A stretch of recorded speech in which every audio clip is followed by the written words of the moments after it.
ارے کہاں چلی میری پیاری ہانو؟ اکرم جو اس گھر کا ملازم تھا اس نے ہانم کی کلائی پکڑ کر کمینگی سے کہا، مگر ہانم بے ساختہ چیخنے لگی۔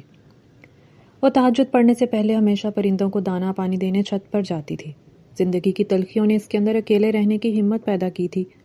وہ بے جھجک ساری حویلی میں تنہا گھومتی رہتی تھی، مگر پچھلے کئی دنوں سے اکرم اسے بہت تنگ کر رہا تھا۔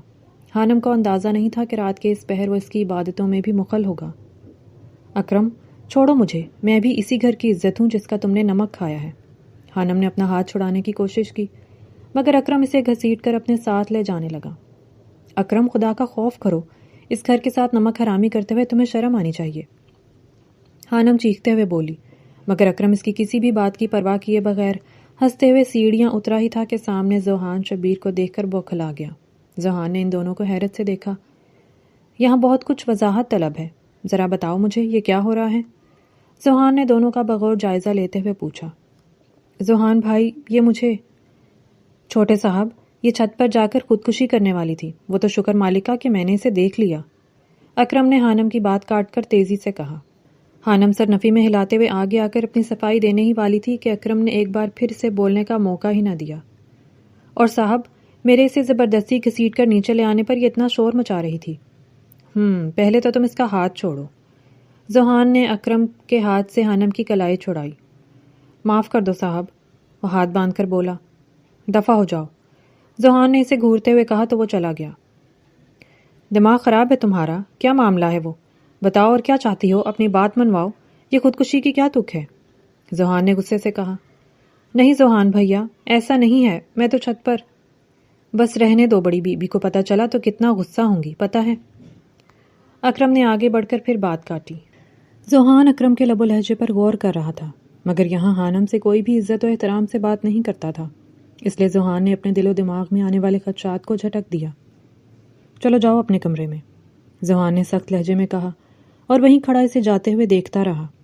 ہانم کو ذوحان کے غصے کا برا نہیں لگا، بلکہ وہ تو شکر ادا کر رہی تھی کہ جو بھی ہوا وہ وقت پر آ گیا اور اکرم سے جان چھوٹی۔ جی چاہتا ہے کہ تمہارے سارے دکھ درد دور کر دوں اور دنیا کی ساری خوشیاں تمہارے قدموں میں ڈھیر کر دوں۔ وہ خوش لباس شخص اس کے سامنے گھٹنوں کے بل بیٹھ کر اس کے ہاتھ کو اپنے ہاتھوں میں لے کر بولا، کیا تم ہمیشہ میرے ساتھ رہو گے اور یوں ہی مجھ سے پیار کرو گے؟ ہانم نے اس کے ہاتھ پر اپنا سر رکھ کر کہا۔ وہ سفید لباس میں کسی حور کی طرح چمک رہی تھی اور وہ خوش لباس شخص اس کے ناز و نخرے اٹھا رہا تھا۔ ہاں میں تمہیں بہت چاہتا ہوں، میں تمہیں ہر رنج و تکلیف سے محفوظ رکھوں گا، گرم ہوا کا جھونکا بھی تمہارے پاس نہیں آنے دوں گا۔ اس بلند قامت شخص نے ہانم کی زلفوں کو سہلا کر اپنی انگلیوں سے سنوارا تو ہانم کی آنکھیں نم ہو گئیں اور وہ رونے لگی تھی، جبکہ وہ سرخ و سفید رنگت والا شخص اسے روتا دیکھ کر بے اختیار ہانم کو سینے سے لگایا۔ چند لمحوں بعد ہانم سر اٹھا کر اس کی صورت پر غور کرنے لگی اور اسے جی بھر کر دیکھنا چاہتی تھی، مگر ہمیشہ کی طرح آج بھی اس کا چہرہ دھندلا تھا جسے دیکھنے سے وہ قاصر تھی۔ ہانم کی نیند اڑ چکی تھی، مگر وہ اب بھی خواب کی حالت میں اس خوش شکل انسان کو دیکھنے کی جد و جہد کر رہی تھی، لیکن اس کی آنکھ کھل گئی۔ جانے کب وہ میرا ہمدرد میری زندگی میں آئے گا، یا پھر آئے گا بھی یا نہیں۔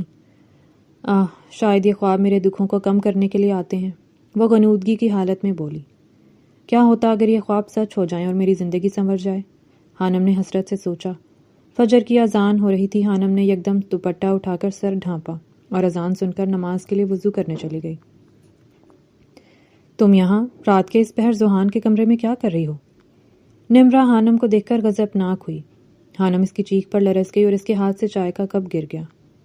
نمرا میری بات سنو، پلیز شور مت مچاؤ۔ تائی امی، تایا جان۔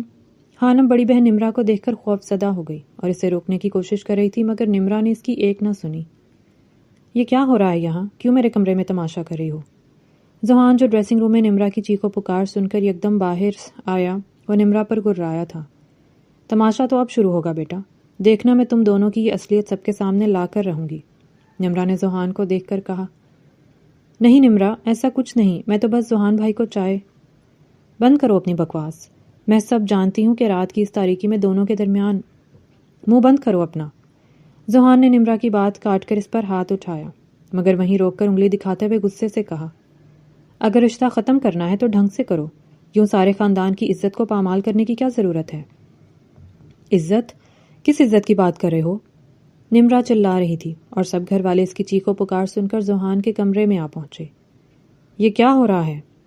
صفیہ بیگم نے آتے ہی کہا۔ نمرا، تمہیں غلط فہمی ہوئی ہے۔ معصوم سی حانم نے بہن کے ہاتھوں کو پکڑ کر اپنی صفائی دینی چاہی مگر نمرا نے اسے دور دھکیلا۔ وہ زور سے جا کر بیڈ کی پائنتی سے لگی۔ یہ کیا درندگی ہے؟ ذوحان حانم کی طرف دوڑا اور اسے نیچے سے اٹھا کر نمرا کو زہر بھری نظروں سے دیکھ کر کہا، مگر حانم بے ہوش ہو کر اس کی باہوں میں جھول گئی تھی۔ ہانو، ہانو، وہ اس کے گال کو تھپ تھپاتے ہوئے پکارا۔ سب لوگوں نے حانم کو اس کی باہوں میں دیکھ کر ہنگامہ برپا کیا۔ ذوحان، یہ کیا بے غیرتی ہے؟ وہ تمہاری سالی ہے اور تم اس کے ساتھ رنگ رلیاں منا رہے ہو۔ شبیر احمد بیٹے پر چلائے جبکہ ذوحان کا ہاتھ حانم کے خون سے لال ہو گیا۔ بابا، اسے ہاسپٹل لے جانا ہوگا ورنہ یہ مر جائے گی۔ ذوحان نے سب کی باتوں کو نظر انداز کرتے ہوئے اپنا خون سے رنگا ہاتھ دکھا کر کہا۔ شبیر احمد بھی حانم کو زخمی دیکھ کر تڑپ گئے۔ مرتی ہے تو مر جائے، میری بلا سے برے کردار کا برا نتیجہ ہوتا ہے، ذوحان کی ماں نے نفرت بھرے لہجے میں کہا، مگر ذوحان نے اسے یکدم گود میں اٹھایا اور گاڑی میں ڈالا۔ صاحب، میں ڈرائیو کرتا ہوں۔ نہیں، میں خود ڈرائیو کر لوں گا۔ مخدوم سے گاڑی کی چابی چھین کر ذوحان نے یکدم ڈرائیونگ سیٹ سنبھالی۔ رکو ذوحان، اگر اس کی جان بچاؤ گے تو میں تم سے کبھی بھی رشتہ نہیں جوڑوں گی، نمرا چلا کر بولی۔ ٹھیک کہہ رہی ہے، یہ حرام رشتے کو بچانے کی خاطر تم اپنے حلال رشتے کو توڑنا چاہتے ہو، صفیہ بیگم نے حقارت سے کہا، مگر ذوحان کو اس وقت کسی کی پرواہ نہیں تھی۔ اسے فکر تھی تو ایک انسانی جان کی جسے بچانے کے لیے وہ سب کو نظر انداز کر چکا تھا۔ نمرا بے ساختہ زمین پر ڈھہ گئی مگر صفیہ بیگم نے اسے سینے سے لگا لیا۔ آپ نے دیکھا خالہ جان، یہ حانم نے کیا کیا میرے ساتھ؟ وہ بہن نہیں، ڈائن ہے، وہ روتے ہوئے بول رہی تھی۔ جیسی ماں ویسی بیٹی، آخرکار سوتیلی بہن کا رنگ تو ظاہر کرے گی نا۔ بس کر میری جان، میں تیری شادی ذوحان سے کروا کر رہوں گی، صفیہ بیگم نے اسے دلاسا دیا مگر وہ دھاڑے مار کر رونے لگی۔ کسی کو پتہ نہیں تھا کہ نمرا ذوحان کو پسند کرتی ہی نہیں تھی، اس لیے سوتیلی بہن پر الزام لگا کر ایک تیر سے دو شکار کا کام کیا تھا۔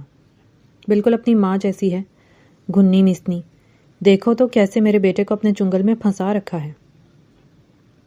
حانم ہاسپٹل سے گھر واپس آ گئی تھی مگر اس کے زخموں پر رکھنے والا کوئی نہ تھا، بلکہ صفیہ بیگم آج بھی دل میں بسی کدورت کو نہیں چھپا سکی۔ خالہ جان، اب میں کیا کروں گی؟ نمرا نے ایک بار پھر ہمدردی بٹورنے کے لیے بین کیا۔ ہائے میری سیدھی سادی بہن کی بھولی بچی، صفیہ بیگم نے اسے پھر سے گلے لگا کر جواباً مری ہوئی بہن کو یاد کیا۔ سن لیجئے شبیر صاحب، میں اپنی بھانجی نمرا کی زندگی برباد کرنے کا بدلہ ضرور لوں گی۔ اس لڑکی سے پہلے اس کی ماں نے میری بہن کی زندگی برباد کی اور اب یہ کل کی چھوکری میری معصوم بھانجی کی زندگی میں مداخلت کر کے اس کے نصیب کو ہتھیا گئی۔ صفیہ بیگم نے زہریلے لہجے میں دو ٹوک بات کی۔ حانم سن کر لرز گئی۔ بس کرو تم سب، فی الحال وہ زخمی ہے اور خدا کا خوف بھی کوئی چیز ہوتی ہے جو اس گھر میں کسی کے دل میں نہیں ہے، شبیر احمد نے بھڑک کر کہا۔ آخر کو حانم بھی ان کے مرے ہوئے بھائی کی ہی بیٹی تھی۔ کیا کہنا چاہتے ہیں آپ؟ ہم نے اس بدذات پر ظلم و ستم کے پہاڑ توڑے ہیں، کیا کیا ہے ہم نے اس کے ساتھ؟ وہ جواباً طیش میں بولی۔ تایا جان، میں نے کئی بار حانم کو ذوحان کے کمرے میں جاتے دیکھا تھا مگر میں نے کبھی غلط نہیں سمجھا، نمرا روتے ہوئے دکھ سے بولی۔ ارے میری بھولی سی بچی، مگر کل رات آپ نے دیکھا خالہ جان کس طرح ذوحان بھی اسے اپنی باہوں میں، ذوحان اور حانم کا نکاح ہوگا اور کل ہی ہوگا، شبیر احمد نمرا کی بات پر جواباً غصے سے بولے۔ کیا مطلب میرا حانم کے ساتھ نکاح ہوگا؟ آپ ایسے کیسے کہہ سکتے ہیں؟ ذوحان سیڑھیوں سے اترتا ہوا نیچے آیا تو باپ کی بات سن کر بے اختیار بولا، فیصلہ ہو چکا ہے۔ ایسے کیسے فیصلہ ہوگا؟ یہ میری زندگی ہے، میں کسی سے یوں محض آپ سب کی غلط فہمی کی وجہ سے نکاح کر لوں گا، یہ بھول ہے آپ کی۔ ذوحان باپ کے مقابل آ کھڑا ہوا۔ یہ تو منہ لگانے سے پہلے سوچنا تھا نا، شبیر صاحب کرائے۔ منہ کالا اس بے شرم نے کیا اور سزا میرے بچے کو ملے، ایسے کیسے میں اپنے بیٹے کی شادی اس کلموئی سے ہونے دوں گی؟ صفیہ بیگم اپنے شوہر کے سامنے آ کھڑی ہوئی۔ قصور صرف لڑکی کا نہیں، تمہارا بیٹا بھی برابر کا شریک ہے، مرد تب تک آگے نہیں بڑھتا جب تک عورت نہ حق دے، یہ سب اس ہانی کا کیا دھرا ہے۔ صفیہ بیگم نے چیخنا شروع کیا۔ بس بہت ہوا، خاموش ہو جائیں آپ دونوں، ذوحان نے بیچ میں چلا کر مگر بے بس ہو کر کہا۔ حانم اور ذوحان کا نکاح ہوگا اور بس۔ شبیر احمد اپنا فیصلہ سنا کر چلے گئے جبکہ ذوحان اپنی بے بسی پر ڈپریشن میں مبتلا ہو گیا تھا۔ ذوحان نے تو کبھی نمرا کے ساتھ بھی کوئی عیش و طرب کی زندگی جینے کی تمنا نہیں کی تھی، جبکہ ان دونوں کی منگنی ہو چکی تھی۔ تو کسی دوسری لڑکی کو تو آنکھ اٹھا کر نہیں دیکھتا تھا۔ اب وہ حانم سے شادی کر لے، جس پر صرف اسے ترس آیا تھا اور جس لڑکی کی کسی کی نظر میں کوئی حیثیت نہیں تھی، وہ اس کی ہمسر بنے گی۔ ذوحان نے سر پکڑ لیا۔ صفیہ بیگم کو اپنی بھانجی نمرہ بہت عزیز تھی۔ شبیر صاحب کے چھوٹے بیٹے شاداب نے 2 شادیاں کی تھیں اور ان کی بڑی بیوی صفیہ بیگم کی بہن عطیہ تھی جو ٹی بی کی مریضہ تھیں۔ عطیہ فطرتاً اپنی بہن صفیہ کی ہی طرح تھی، جو خود اپنی طبیعت کا خیال نہیں رکھتی تھی مگر دوسروں پر یہ پابندی عائد کر رکھی تھی کہ اس کی ہر بات کا خیال رکھ کر اسے ٹھیک کر دیں، اور یہی اصول اس نے اپنی سوکن قدسیہ کے لیے طے کیا تھا۔ سب سے زیادہ سخت سلوک وہ قدسیہ سے کرتی۔ شاداب نے بیوی کی تیمارداری کے لیے دوسری شادی کی، مگر عطیہ کی زندگی شاید یہی تھی۔ نمرہ 15 سال کی تھی جب اس کی ماں گزر گئی۔ صفیہ بیگم نے اپنی سگی بھانجی کو تو بہت پیار دیا تھا، مگر حانم سے وہ بہت نفرت کرتی تھی۔ حالانکہ حانم کی ماں قدسیہ اپنی سوکن کی خدمت کرتے کرتے بیمار ہوئی اور اسے بھی ٹی بی ہو گئی، مگر قدر اور محبت کرنے والے نہ ہوں تو انسان اپنا خیال کتنا بھی رکھے اکیلا ہی ہوتا ہے۔ قسمت کا فیصلہ تھا، قدسیہ اور شاداب بھی ایک دن اللہ کے حکم سے اس جہان فانی کو الوداع کہہ کر دنیا چھوڑ گئے۔ تب حانم 7 سال کی تھی، مگر اسے سنبھالنے والا کوئی نہ تھا۔ وہ بیچاری خود ہی اپنی ہمدرد تھی اور خود ہی اپنے آپ کو سہارا دے کر بڑی ہوئی تھی۔ صفیہ بیگم نے اپنی بھانجی نمرہ کی منگنی بیٹے ذوحان سے کرتی تھی، مگر نمرہ کو ذوحان کا مزاج پسند نہ تھا۔ اپنی خالہ صفیہ کی دیکھا دیکھی نمرہ نے بھی کبھی حانم کو محبت اور عزت کے لائق نہیں سمجھا تھا، بس اس سے کام کرواتی، اور ہر چھوٹی بڑی بات کا الزام حانم پر لگانا اس کی فطرت میں شامل ہو چکا تھا۔ حانم کی خواہشات حسرت بنتی جا رہی تھیں، مگر وہ اپنی سوتیلی بہن سے پھر بھی محبت کرتی اور اس کی خدمت کرتی رہتی تھی۔ حانم کو لگتا تھا ایک دن سب بدل کر اس سے محبت کرنے لگیں گے۔ اس معصوم کو کیا پتا کہ جن کے دلوں میں نفرتیں ہوتی ہیں وہاں محبت نہیں آتی، ان کے دل حسد اور کینہ پرور ہوتے ہیں۔ صفیہ بیگم نمرہ سے جتنی ہمدردی کرتی، شبیر احمد کو حانم پر ترس آ جاتا۔ بس ان کی ہمدردی ہی تھی جو حانم کو زندہ رکھے ہوئے تھی، ورنہ اس بھری دنیا میں حانم کو پوچھنے والا کوئی نہ تھا۔ یاد رکھو، میرے بیٹے کا نام تمہارے نام کے ساتھ سے جڑ جانے سے تمہاری حیثیت بدل نہیں جائے گی، رہو گی تو تم وہی کام والی بائی۔ صفیہ بیگم نے حانم کو عروسی لباس میں دیکھ کر کہا، جو بہت سادہ سا شادی کا جوڑا تھا۔ وہ بھی حانم کو صفیہ بیگم نے اپنی ملازمہ سے منگوا کر دیا تھا۔ اب اس کی پسند بھی ایسی تھی، پھر سونے پر سہاگا اس نے چند پیسے بچانے کے لیے بے ایمانی بھی کی، تو حانم کے نصیب میں کیا آئے گا؟ وہی جو سب کی نظروں میں معمولی اور عام سا لباس، جو حانم کی حیثیت کو مزید حقیر بنا دیتا تھا۔ نہیں تایمی، میں نے کچھ نہیں کیا، یقین کریں، میں تو صرف… بند کرو اپنی بکواس۔ حانم روتے ہوئے صفائی دینے لگی، مگر انہوں نے بہت سخت لہجے میں اس کی بات کاٹ دی۔ حانم سہم گئی۔ میں تمہیں کبھی اپنے بیٹے کی بیوی نہیں بننے دوں گی، سمجھ گئی؟ وہ نفرت سے بولی۔ نمرہ ان کے پیچھے کھڑی مسکرا رہی تھی، جیسے اسے حانم کا یہ حال دیکھ کر خوشی مل رہی تھی۔ ذوحان نے مجبوراً نکاح نامے پر سائن کیا اور اسی وقت گھر سے باہر چلا گیا۔ اسے تو یہ بھی خیال نہ تھا کہ اس سارے معاملے میں حانم کا کیا قصور، وہ تو قربانی کے بکرے کی طرح سب کی عزت و حرمت پر قربان ہو گئی تھی۔ کمرے میں تنہا بیٹھی اپنی بے کسی اور لاچارگی پر سوگ منا رہی تھی۔ بس بہت ہوا آرام تمہارا، اب اٹھو، جلدی سے کچن کے کام سنبھالو، اور سنو، خبردار جو سجنے سنورنے کی کوشش کی، تیزاب پھینک کر یہ گوری چمڑی جلا دوں گی، کسی کو منہ دکھانے کے قابل نہیں رہو گی۔ نکاح کے کچھ دیر کے بعد ہی صفیہ بیگم نے آ کر اس پر چلانا شروع کر دیا۔ وہ ڈر کے مارے یکدم اپنے چمکیلے سے دوپٹے کو سنبھال کر اٹھی، جو بہت سادہ سے اور گینزا کا تھا۔ بدلو یہ کپڑے، اور یہ کیا چہرے پر سرخی لگا رکھی ہے؟ صفیہ بیگم نے اپنی ہتھیلی سے اس کے ہونٹوں کو زور سے رگڑا تھا۔ وہ تکلیف سے تڑپ کر کراہی اور ہونٹوں کی سرخی پھیل کر اس کے چہرے کو بدنما بنا گئی۔ جلدی سے چل کر کام ختم کرو۔ وہ اسے 100 باتیں سنا کر چلی گئی۔ حانم اپنی آنکھوں کے بہتے سیلاب کو روک نہیں پا رہی تھی۔ وہ بار بار اپنی نم آنکھوں کو رگڑ کر خشک کرتی، مگر آنسوؤں کا سیلاب بے قابو ہو چکا تھا، جس پر قابو پانا حانم کے لیے بہت مشکل تھا۔ وہ واش روم میں گھس کر مستقل چہرے پر پانی بہا رہی تھی، تب جا کر اس کی آنکھوں کی پتلیاں جذبات سے آری نظر آئیں۔ آپ جا رہے ہیں؟ حانم نے امید کی لو کو جلا کر ذوحان سے پوچھا، جو اپنا سامان سوٹ کیس میں جمع کر رہا تھا۔ ہاں، ویسے بھی میرا یہاں کیا کام؟ ذوحان نے بنا دیکھے مختصر کہا۔ حانم کا دل پھٹنے کو آیا، جیسے ہوا کے ایک ہی جھونکے نے اس کے امید کا دیا بجھا دیا ہو۔ کاش میں کہہ سکتی کہ میں جو آپ کے لیے آپ کے آسرے بٹھائی گئی ہوں، مجھے کون پوچھے گا؟ حانم نے ایک سرد آہ بھر کر سوچا، مگر وہ کچھ بھی کہنے کا حق نہیں رکھتی تھی، اور حانم جانتی تھی کہ اس کا نکاح کسی بھی حق کے بغیر کیا گیا تھا۔ وہ ایسی بیوی بنی تھی جس کے نکاح نامے میں کوئی بھی حق نہیں لکھا گیا تھا۔ یہ سچ تھا کہ حانم نے ایک کورے کاغذ پر سائن کیا تھا جس پر محض اس کی فرما برداری کی مہر خود اسی سے لگوائی گئی تھی۔ ذوحان اپنے پروجیکٹ کے سلسلے میں لاہور چلا گیا تھا اور اب صفیہ بیگم کا جو دل کرتا تھا حانم کے ساتھ سلوک کرتی تھی۔ نمرا کی آس پوری ہوئی۔ اس نے ذوحان سے منگنی توڑ کر خود کو مظلوم ثابت کیا تو ذوحان کے بڑے بھائی شایان نے اس کے ساتھ نکاح کر لیا تھا اور وہ اسی کے ساتھ الگ گھر میں رہنے لگی تھی۔ صفیہ بیگم نمرا اور شایان پر واری واری جاتی۔ پیار تو وہ ذوحان سے بھی بے انتہا کرتی تھی، مگر ذوحان کے معاملے میں وہ جانے کیوں انسیکیورٹی کا شکار تھی۔ یہ شاید ذوحان کی موڑی مزاج کا نتیجہ تھا۔ وہ کسی بھی عورت کے ساتھ بے تکلف نہیں تھا سوائے اپنی ماں کے، مگر اب من ہی من میں ماں سے بھی ناراض تھا، لیکن بظاہر خاموش رہتا، کبھی شکایت نہ کرتا، ہفتے میں 1-2 دن آ کر چلا جاتا۔ حانم کی حالت دیکھ کر اپنے آپ سے نفرت سی محسوس ہوتی، پھر بھی وہ کبھی حانم سے بات کرنے میں پہل نہ کرتا۔ اب تو وہ اپنی ہی نظروں میں گر گئی تھی۔ خاموشی کو کسی سیاہ چادر کی طرح اس نے ایسا اوڑا تھا کہ جیسے وہ سیاہ چادر کو اتار کر سفید کفن اوڑھ کر ہمیشہ کے لیے کسی کال کوٹڑی میں خود کو مدغم کر دے گی۔ جاؤ میرے لیے کھانا لاؤ، ذوحان نے حانم سے کہا جو ہاتھ جلنے کی وجہ سے رو رہی تھی۔ 2 ماہ پہلے اس کا حانم سے نکاح ہوا تھا۔ وہ زیادہ تر شہر میں رہتا تھا۔ آج پہلی بار اس نے حانم کو غور سے دیکھا جو بہت خوبصورت اور معصوم تھی۔ وہ نیند میں روتے ہوئے بول رہی تھی، میرا ہاتھ مت جلائیں تائی جان، میں آپ کی ساری باتیں مانوں گی۔ ذوحان سمجھ گیا کہ اس کی ماں حانم پر تشدد کرتی ہیں۔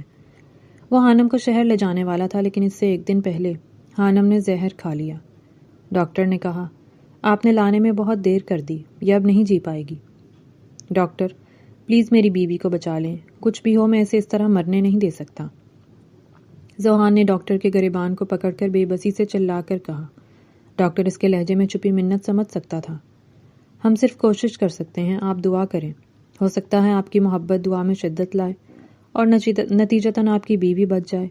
ڈاکٹر نے بے حد نرمی سے اپنا گریبان اس کے ہاتھوں سے چھڑا کر کہا اور اس کے کندھے پر تھپکی دے کر حوصلہ دیا، کاش میں اس کی قدر کرتا، کاش میں اس ہیرے کی پہچان کر پاتا جو واقعی بہت نایاب ہے۔ ذوحان نے پچھتاووں کے سائے میں خود کو ملامت کی۔ ملال تھا کہ حواسوں پر حاوی ہو چکا تھا۔ پہلی بار ذوحان کی چٹانوں جیسی ہمت کو کسی عورت سے جڑے جذبے نے پست کیا تھا۔ دعا مانگتے وقت آنکھوں کے جھروکوں سے 2 موتی آ کر اس کے زانوں پر گرے تھے۔ شاید اس کی دعا قبول کر دی گئی تھی۔ آج سمجھ آیا کہ وہ جب روتی تھی تو کتنی تنہا ہوتی تھی اور کوئی اس کا حال پوچھنے والا نہ تھا۔ ظلم و ستم کو سہتے سہتے آخرکار وہ ہار گئی ہوگی۔ ذوحان دل ہی دل میں احساس ندامت سے بولا۔ پچھلے 1.5 گھنٹے سے ذوحان مستقل دعائیں کر رہا تھا اور ابھی تک اس نے 1 گھونٹ پانی تک نہیں پیا تھا۔ شہر میں ساتھ کوئی نہیں آیا تھا، بس شبیر احمد نے ایک بار فون کر کے احوال پوچھا تھا۔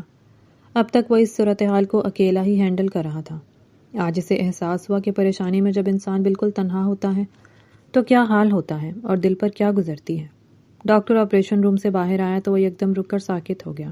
ڈاکٹر نے اپنے چہرے سے ماسک ہٹا کر ذوحان کے کندھے پر ہاتھ رکھا اور اسے دیکھ کر مسکرایا تھا۔ مبارک ہو، آپ کی بیوی کو خدا نے نئی زندگی دی ہے۔ ہم نے اس کا زہر نکال کر معدے کو صاف کر دیا ہے، اب وہ خطرے سے باہر ہے۔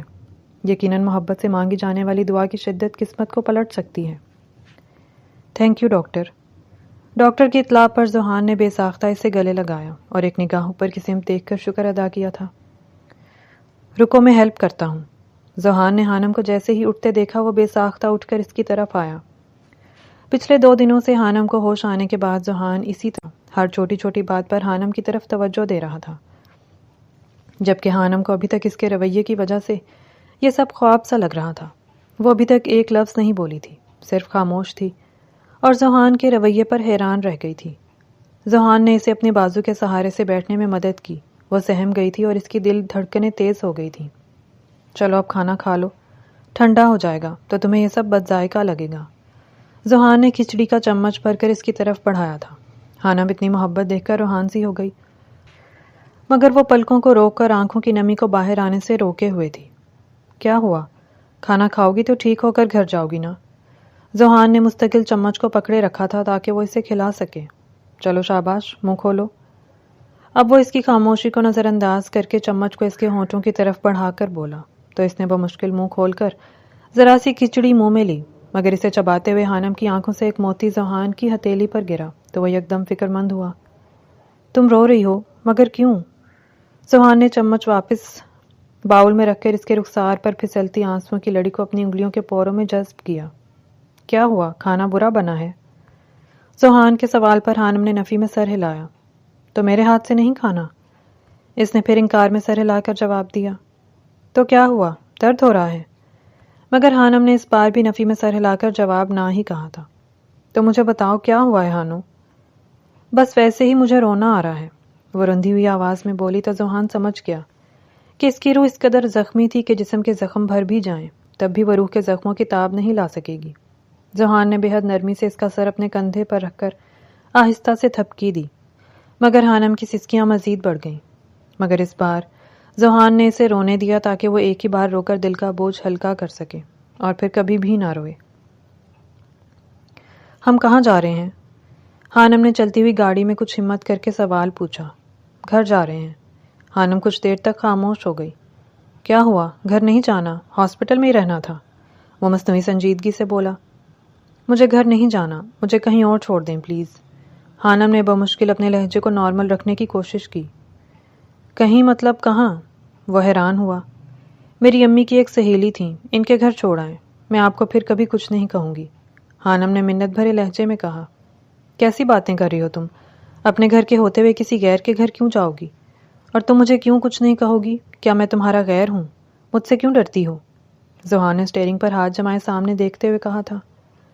اپنا گھر؟ اپنے؟ وہ حیرانگی سے بولی۔ میں بھلا آپ کو کیوں پریشان کروں؟ آپ نے میری جان بچائی، یہی بہت ہے، لیکن میں اب آپ کے گھر نہیں چلوں گی۔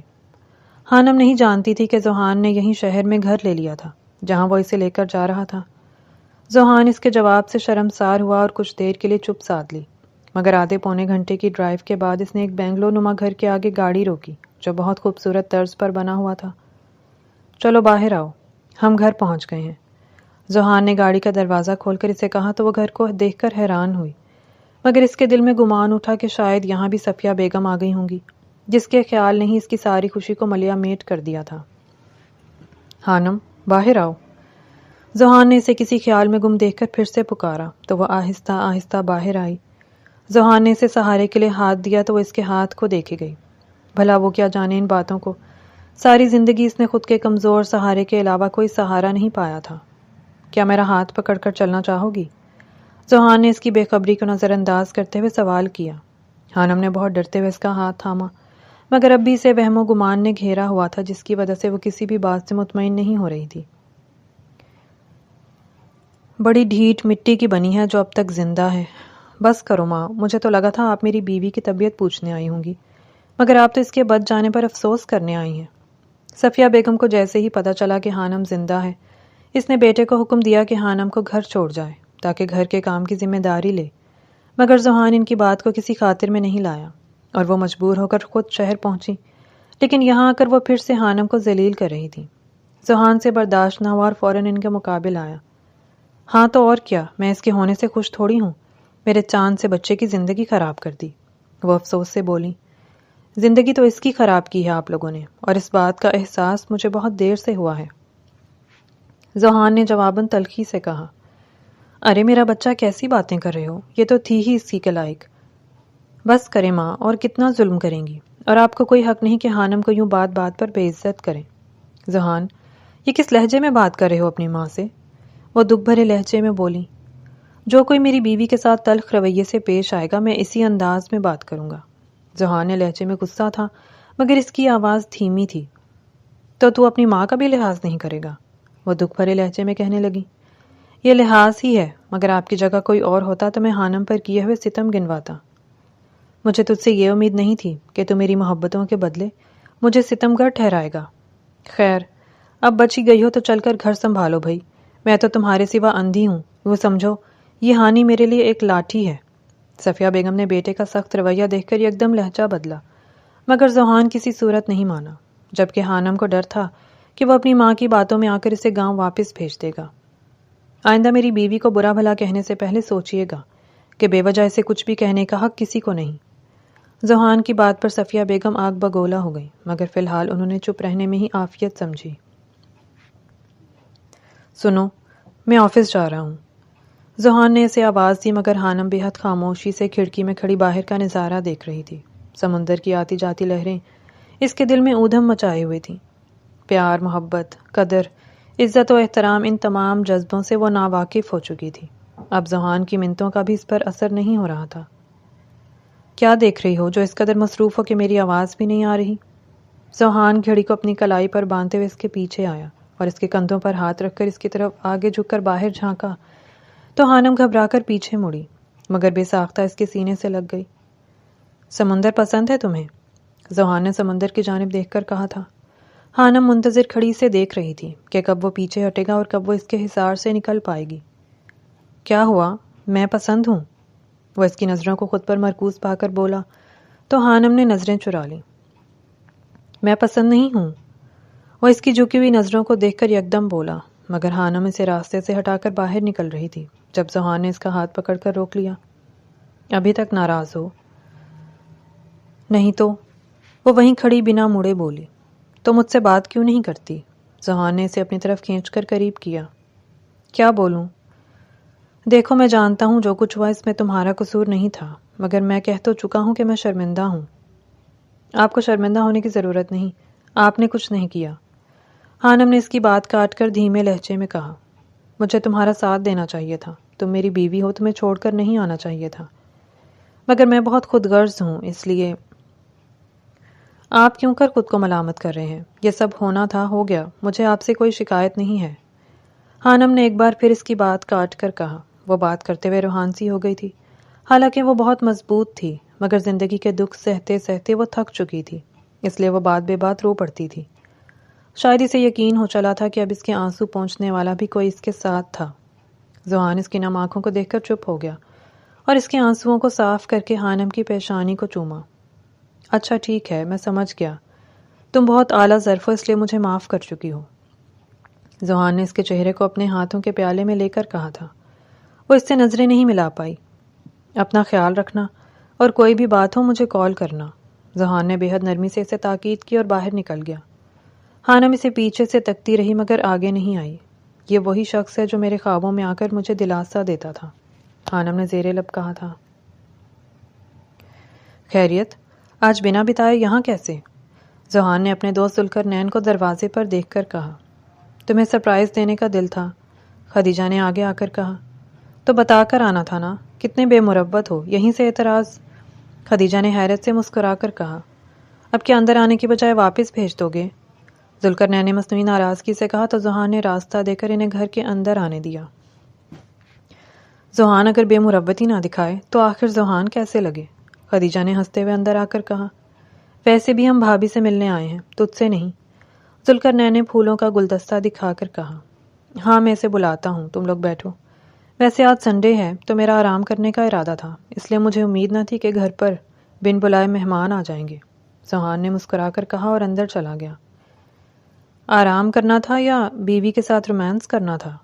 ذوالقرنین نے تنزیہ کہا تو خدیجہ نے کہا لگایا۔ ذوحان اندر جاتے ہوئے سن کر مسکرایا تھا مگر جواب نہیں دیا۔ اس کا دوست ذوالقرنین اور خدیجہ آج حانم سے ملنے آئے تھے۔ وہ دونوں میاں بیوی ذوحان کے کلاس فیلو تھے۔ ذوحان نے اپنی آرکیٹیکچر کی ڈگری لینے کے بعد 2 سال تک وہیں لاہور میں ایک بہت بڑی کمپنی میں تجرباتی طور پر جاب کی تھی۔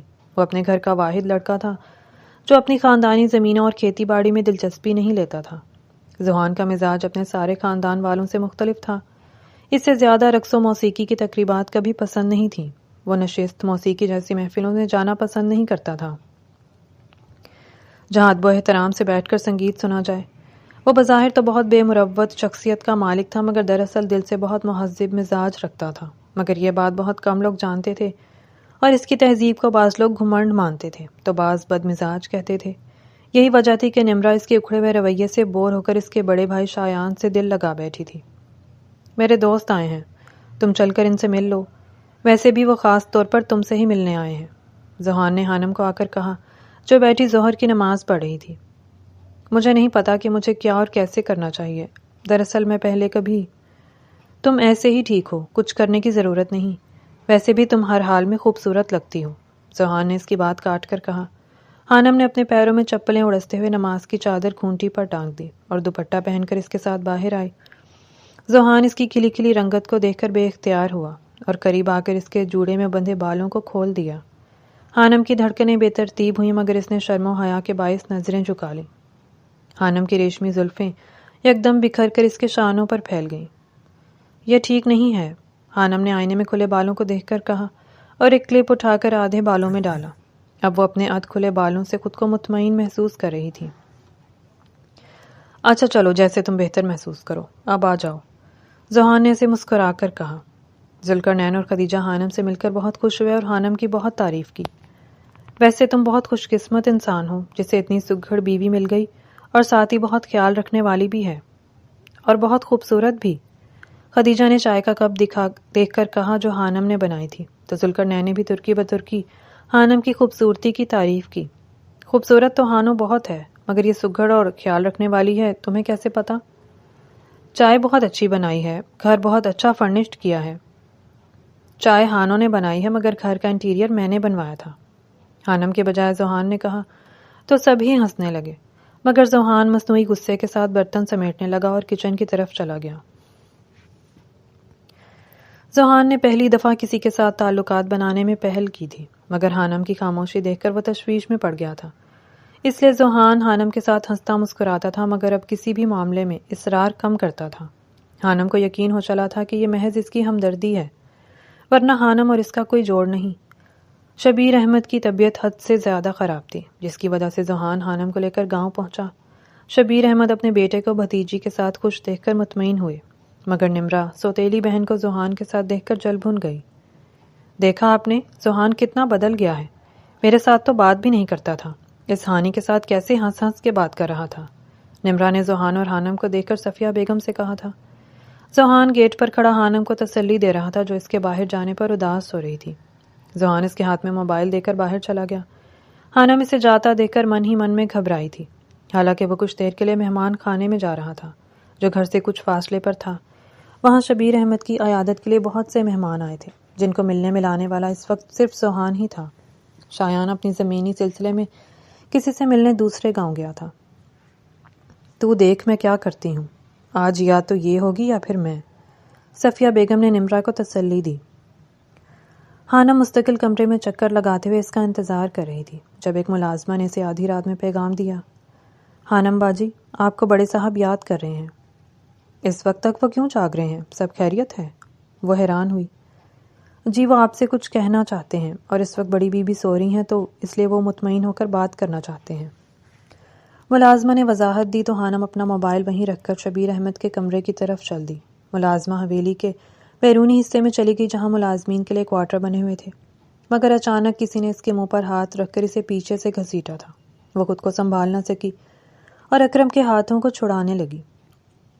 اکرم حانم کو اس کے پرانے کمرے میں لے جانے لگا۔ اکرم چھوڑو مجھے، وہ غصے سے چیخی۔ ذوحان جیسے ہی حویلی پہنچا اسے دھیمی آواز میں پکار محسوس ہوئی، جیسے بہت دور سے اسے کوئی پکار رہا ہو۔ وہ بے چین ہو کر تیزی سے حویلی کے صحن میں پہنچا تو اکرم حانم کو گھسیٹتے ہوئے لے جا رہا تھا۔ اکرم اس کا ہاتھ چھوڑو، ذوحان دور سے ہی چلایا۔ اکرم خوف زدہ ہو گیا۔ ذوحان، حانم نے دور سے اسے دیکھ کر بے ساختہ کہا اور بھاگتی ہوئی اس کی طرف آئی۔ ذوحان نے اسے اپنی باہوں میں لے لیا۔ تم ٹھیک ہو؟ ذوحان کے پوچھنے پر وہ بے اختیار ہو کر رونے لگی۔ ذوحان نے نیچے پڑا دوپٹہ اٹھا کر اسے اڑایا اور اکرم کی طرف بڑھ گیا۔ صاحب یہ پھر سے، ذوحان نے اسے بولنے نہ دیا اور اسے پکڑ کر مارنا شروع کر دیا۔ ذوحان بیٹا اسے چھوڑ دو، اس کا کوئی قصور نہیں، اسے تو حانم نے بلایا تھا۔ بس کریں آپ، بیچ میں مت بولیں۔ اس کے شور پر صفیہ بیگم اور دیگر حویلی والے بھی دوڑتے ہوئے وہاں پہنچے مگر صفیہ بیگم نے ایک بار پھر سے حانم پر الزامات لگائے جس پر ذوحان جلال میں آ گیا۔ میں نے اس نمک حرام کو پچھلی بار بھی چھوڑ دیا تھا۔ ذوحان نے اکرم پر تھپڑوں کی بوچھاڑ کر دی۔ تجھے کیا لگا تھا کہ تیرے جھوٹ پر یقین کر لیا تھا جب تو اسے چھت پر تنگ کر رہا تھا؟ اس کی بات پر حانم دنگ رہ گئی اور آنکھوں سے آنسوؤں کی برسات رکنے کا نام نہیں لے رہی تھی۔ تم اس گھر میں رہنے کے قابل ہو جو تمہیں یہاں رکھا گیا ہے؟ میں صرف تمہیں رنگے ہاتھوں پکڑنا چاہتا تھا مگر تمہاری یہ مجال کہ میری بیوی کی طرف میلی آنکھ سے دیکھو۔ ذوحان بس کر دیں، وہ مر جائے گا۔ ذوحان کسی کے کہنے پر نہیں رکا مگر حانم نے روتے ہوئے اس کا ہاتھ پکڑا تو وہ رک گیا اور حانم کو اپنے سینے سے لگا لیا۔ بس کرو، خود کو سنبھالو۔ ذوحان اسے کانپتا دیکھ کر پریشان ہو گیا اور اسے ہاتھ سے پکڑ کر باہر لے گیا۔ بیٹا ذوحان، صفیہ بیگم کی پکار پر اس نے ہاتھ اٹھا کر انہیں روکا اور حانم کو لے جا کر گاڑی میں بٹھایا تھا۔ تم رکو، میں آتا ہوں، اس نے گاڑی لاک کر کے کہا۔ ذوحان نے کسی سے بات کیے بنا ہی کمرے سے اپنا اور حانم کا سامان لیا اور اسی وقت گھر چھوڑ کر چلا گیا تھا۔ حانم، ادھر دیکھو، ذوحان نے موبائل فون کے کیمرے میں اس کی تصویر کیپچر کرتے ہوئے پکارا۔ وہ میز پر رکھے گلدان میں پھولوں کو سجا رہی تھی۔ ڈھیلی ڈھالی چوٹی سے 2 لٹیں نکلی چہرے پر لٹک کر اس کے عارض و لب کو چھو رہی تھی۔ ذوحان نے ایک ٹھنڈی آہ بھر کر اسے دیکھا۔ حانم نے جیسے ہی پلکیں اٹھا کر ذوحان کی طرف دیکھا، اس کے گلے سے دوپٹہ سرک کر نیچے گرا تھا۔ تم اس قدر خوبصورت ہو، مجھے پتہ ہی نہیں تھا، یا شاید یہ تمہاری قربت کا اثر ہے؟ حانم نے اسے بڑبڑاتے ہوئے سنا۔ کہاں جا رہی ہو؟ حانم کچن کی طرف جانے لگی تھی جب ذوحان نے یکدم اسے پکارا۔ کچن میں، وہ مختصر بولی۔ یہاں آؤ میرے پاس۔ ذوحان نے اسے عجیب نظروں سے دیکھا۔ حانم اپنے دوپٹے کو ترتیب دے کر اس کی طرف آئی۔ کھانا بنانے کی ضرورت نہیں، ہم باہر کھانا کھائیں گے، میرے دوستوں نے ڈنر پلان کیا ہے۔ ذوحان نے اس کے ہاتھوں کو اپنے ہاتھوں میں لے کر کہا۔ تو یہ بات وہیں سے بتا سکتے تھے، حانم نے شرارت سے کہا۔ وہ اس کے قریب آنے کے لیے اٹھا مگر ذوحان کا موبائل بجنے لگا۔ ذوحان نے خفیف نگاہوں سے فون کو دیکھا۔ حانم نے اپنی ہنسی دبائی کیونکہ آج کل ذوحان کے ساتھ کچھ ایسا ہی ہو رہا تھا۔ حانم کمرے کی جانب بڑھی مگر ذوحان نے اس کا ہاتھ پکڑ کر کال ڈسکنیکٹ کیا تھا۔ میں تمہیں ہمیشہ خوش رکھوں گا اور ساری خوشیاں تمہارے قدموں میں ڈھیر کر دوں گا، ذوحان نے اس کے ہاتھوں کو اپنے ہاتھوں میں لے کر کہا تو حانم دنگ رہ گئی۔ ایسے مت دیکھو، سچ کہہ رہا ہوں، ذوحان نے اس کی آنکھوں میں حیرت دیکھ کر کہا۔ یہ وہی شخص تھا جس نے انجانے میں یا خدا کے حکم سے مگر ہمیشہ مجھے مصیبتوں سے بچایا تھا۔ حانم نے اس کے ہاتھ پر اپنا سر رکھ کر سوچا۔ ذوحان مطمئن ہوا کہ حانم خوش تھی۔ اس کہانی کا سب سے گہرا مورل یہ ہے کہ ظلم صرف وہ نہیں جو ہاتھوں سے کیا جائے، بلکہ وہ خاموشی بھی جرم ہوتی ہے جو سچ جان کر اختیار کی جائے، اور محبت صرف احساس کا نام نہیں بلکہ وقت پر ساتھ دینے کا نام ہے۔ حانم کا کردار انتہائی مضبوط اور قابل تعریف ہے، جو مسلسل ظلم، تنہائی اور ناانصافی کے باوجود صبر اور پاکیزگی پر قائم رہی۔ وہ ایک ایسی لڑکی کی نمائندگی کرتی ہے جو ٹوٹ کر بھی بکھرتی نہیں بلکہ خاموشی سے جیتی رہتی ہے، جبکہ ذوحان کا کردار ابتدا میں شدید تنقید کا مستحق ہے کیونکہ اس نے سچ کو محسوس کرنے کے باوجود آنکھیں بند رکھیں اور اپنی ذمہ داری سے بھاگتا رہا، مگر بعد میں اس کی توبہ، احساس اور حانم کے لیے کھڑا ہونا اس کے کردار کو بہتر بناتا ہے اور یہ سکھاتا ہے کہ دیر سے صحیح مگر سچ کا ساتھ دینا ہی اصل مردانگی ہے۔ دوسری طرف صفیہ بیگم اور نمرہ جیسے کردار معاشرے کی اس تلخ حقیقت کو ظاہر کرتے ہیں جہاں حسد، انا اور نفرت انسان کو اندھا کر دیتی ہے اور وہ حق اور باطل میں فرق کھو بیٹھتا ہے۔ اکرم جیسے کردار یہ یاد دلاتے ہیں کہ برائی اکثر کمزور کو ہی نشانہ بناتی ہے۔ اس پوری کہانی کا پیغام یہ ہے کہ کسی کی خاموشی کو اس کی رضامندی نہ سمجھے۔ مظلوم کی آہ دیر سے ہی صحیح مگر اثر ضرور دکھاتی ہے، اور اگر آپ کسی کے لیے آواز نہیں اٹھا سکتے تو کم از کم اس کے خلاف ہونے والے ظلم کا حصہ بھی نہ بنے، کیونکہ ایک دن سچ سامنے آ کر رہتا ہے اور تب پچھتاوا انسان کو اندر سے توڑ دیتا ہے۔ اور آپ کو یہ کہانی کیسی لگی؟ پڑھ کر اپنی رائے کا اظہار کیجیے گا اور چینل کو سبسکرائب کر لیں۔ شکریہ۔